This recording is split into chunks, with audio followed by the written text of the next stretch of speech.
B. Le damos la bienvenida a este segundo módulo ya de la época renacentista en la Edad Moderna. El día de hoy nos vamos a concentrar en específico en las características de una sociedad, ¿ya? Vamos a ver entonces. Vida-sociedad en un cambio de época. Vamos a hablar de un nuevo espíritu renacentista. Miren lo que vemos en esta imagen de Peter Bruegel, el viejo.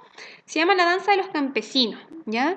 Habíamos visto que toda esta gente lo había pasado bastante mal durante el periodo de finales de la Edad Media, pero durante la era moderna, una vez superada esa crisis de la Baja Edad Media, va a empezar la gente a movilizarse en las ciudades. Encontramos aquí muy bien en el extremo izquierdo de esta obra, al parecer son unos burgueses o comerciantes, ¿cierto?, que están intercambiando dinero y productos. Claramente este lugar es una ciudad y probablemente esto que vemos acá sea un mercado donde además se desarrollan distintas actividades festivas, ¿ya? Vamos a ver entonces, el objetivo de esta clase es caracterizar la sociedad del Renacimiento a través del análisis de fuentes para cambio y continuidad. Ya, chiquillos, vamos a ver entonces qué nos dice este PPT. A medida que avanzan las décadas, la estructura social del último siglo medieval, siglo XV, ya presenta grandes diferencias, dando paso a una nueva conformación social con nuevos actores. Si bien, chiquillos, sabemos que la Edad Media es una edad distinta a la edad renacentista, antes el centro estaba en Dios, ahora con la Edad Moderna el centro se dice que está en el ser humano, no podemos olvidar que esta sociedad es una sociedad altamente católica, ¿ya?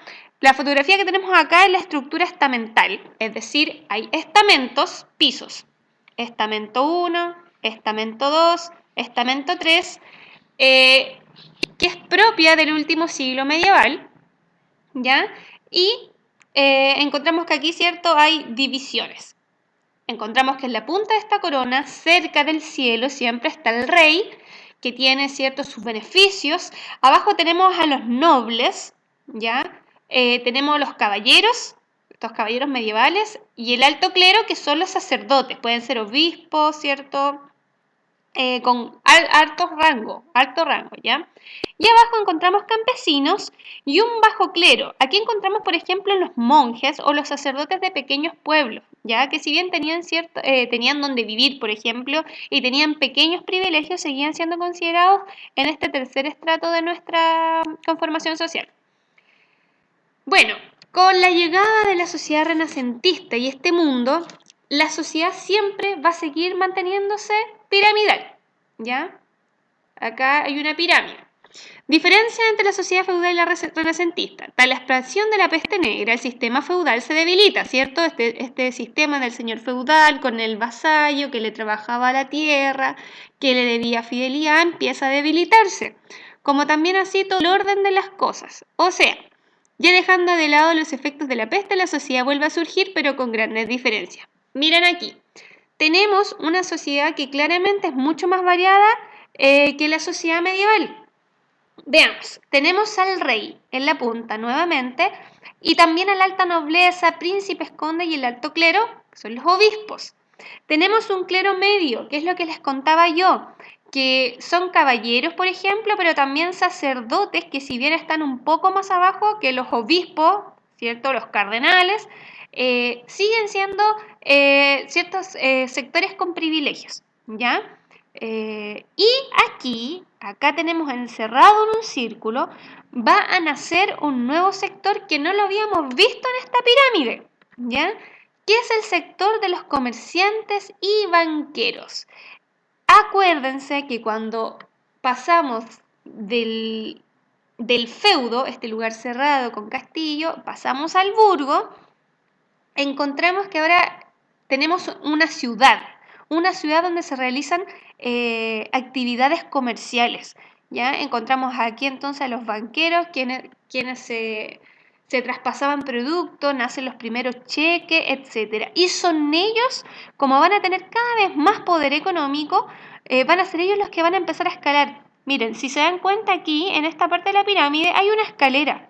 Es decir, que por primera vez en la historia, si bien esta pirámide es rígida, van a poder movilizarse. O sea que si yo soy un campesino libre y artesano y me empieza a ir muy bien con mi pyme de artesanía, puedo subir esta escalera. Así como, por ejemplo, si ellos se van a quiebra, bajan.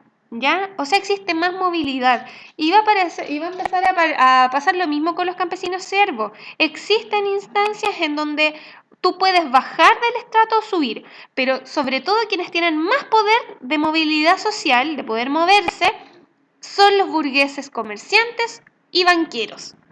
¿Ya? Miremos entonces estas diferencias. Tenemos una estructura mucho más rígida donde no están esos escalones. En cambio aquí, ¿cierto? Ojo, el rey sigue siendo importante y por lo tanto tiene derecho divino. Está elegido ahí porque Dios los eligió, ¿ya? Y están arriba, cada vez más arriba del cielo. Pero aquí ya encontramos una diversa variedad de grupos sociales donde pueden movilizarse, ¿ya? Vamos, si usted quiere puede poner ahí con detención, ponerle pausa, anotarlo en algún cuaderno, etc. Entonces, a partir de este grupo social, comerciantes y banqueros se van a empezar a desarrollar en el burgo. A esos comerciantes les vamos a llamar entonces burgueses. Con el burgo surge un nuevo grupo social. ¿Qué es el burgo? Vamos a recordar, es el nombre con el que se le conoce a la ciudad de la época. Lo que antes era feudo, ahora se va a llamar burgo porque hay un mercado, ¿ya? Con el pasar de las décadas y los siglos en Europa emergen muchos burgos en diferentes reinos. Con el burgo se fortalece el comercio y por ende espacios como el mercado y la feria.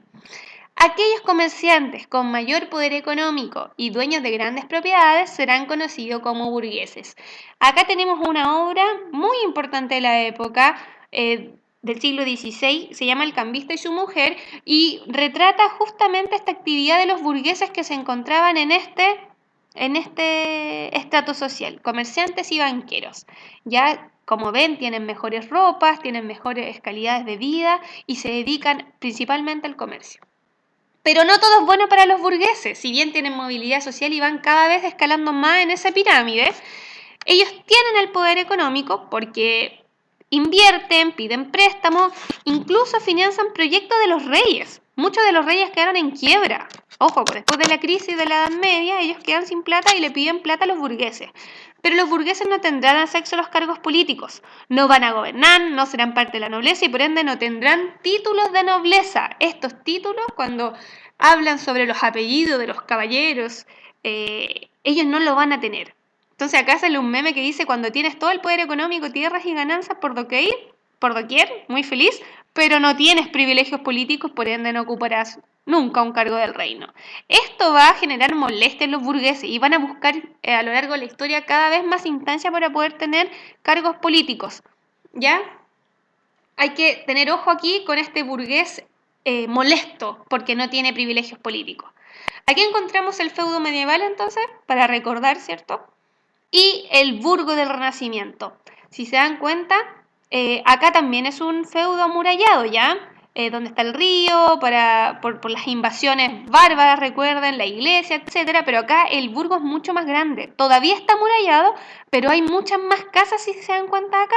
Y por lo tanto, en esta ciudad, que es mayoritariamente urbana, ya no rural, va a empezar a tener muchas casas y mucho más habitantes y se va a desarrollar el comercio.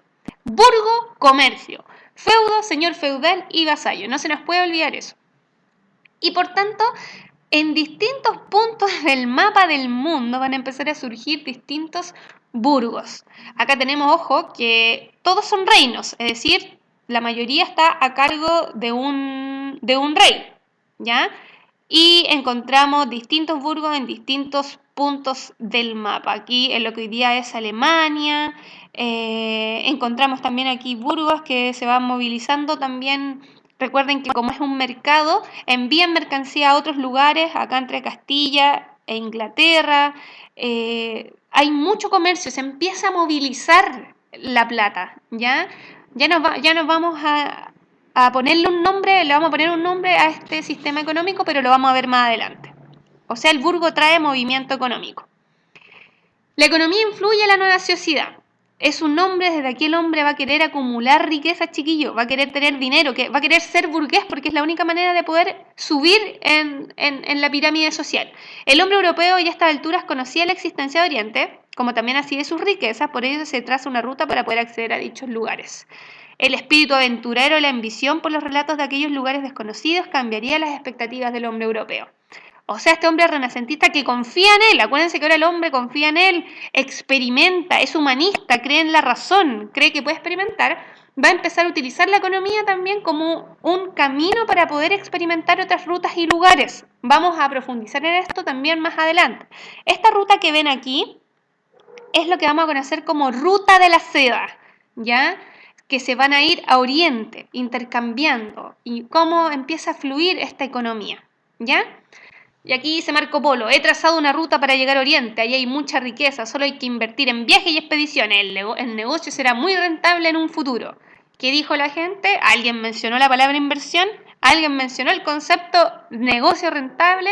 Los burgueses van a ver en estas rutas de comercio extender estos burgos como un camino para hacerse ricos, chiquillos.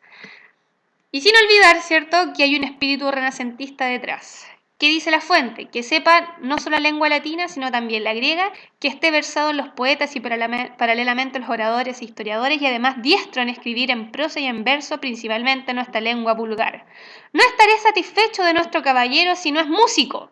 Y si además de la capacidad y hábito de leer su partitura en el libro, nos sabe tocar diversos instrumentos. Hay todavía una cosa que estimo de gran importancia y nuestro caballero no la debe abandonar: el talento de dibujar, el conocimiento de la pintura. Quiero que nuestro cortesano sea perfecto caballero en todos los aspectos. El hombre renacentista entonces tiene que leer, tiene que saber de música, tiene que ver las obras que vimos en la clase anterior, tiene que saber quién es Leonardo da Vinci, qué es la Mona Lisa o Gioconda, cuál es la Venus de Botticelli. Él debe ser un hombre integral. Y también, ¿cierto?, buscar riquezas. Necesita ser mejor. Todo esto fundamentado en el espíritu humanista, la confianza en el ser humano, ser mejor. Yo soy hombre y puedo, soy humano y puedo, ¿cierto? Esto, ojo, cuando hablamos de hombre o humano, nos referimos también a las mujeres. Es una sociedad en sí renacentista. A pesar que las mujeres tenían muy pocos derechos aquí, hablamos de humanismo de manera genérica. Nos referimos a la humanidad, ¿ya? Entonces, chiquillos, con este hombre que va cambiando, con este humano que va cambiando, sabemos entonces que es una sociedad que también cambia en la Edad Moderna. Una sociedad totalmente religiosa, pero que ahora se va a preocupar de que el hombre sea un burgués, que logre acumular muchas riquezas, que mejore, que se perfeccione, que lea, que escriba música, que sepa de arte. Es un hombre íntegro.